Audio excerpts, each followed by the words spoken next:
Bishop ụka Anglican ke Agwata Diocese Right Reverend Samuel Ezeofor na-agwa ndị okenye nọ n'obodo ka ha gbaa mbọ gbaa ụmụ na-eto eto ume ka ha wee kpee ezi agwa maka uto. Ka anyị sonyere abụchi nwa ọzọ maka akụkọ ahụ n'uju. N'afọ Chineke Nna na Chineke Ọkpara.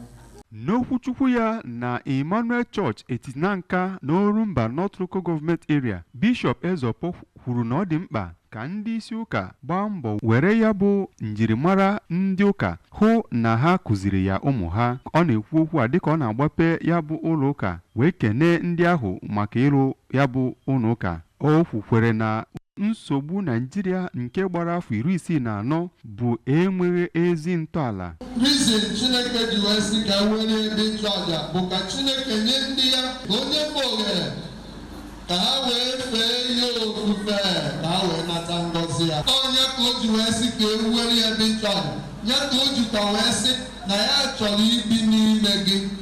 Onye President Agwata Women's Ministry Oriakụ Chinyere Ezeofor nakwa onye Archdeacon nke Nanka Archdeacon Venerable Ifeanyị Mgbemena nakwa onye ụka ebe ahụ bụ Venerable Godfrey nke anyị mmụọ ka a na-agba ha ajụjụ ọnụ kpọkuru gọọmenti etiti ka ewepụta ụzọ mara mma a ga-esi wee dozie ọnọdụ obibi ndụ ndị mmadụ.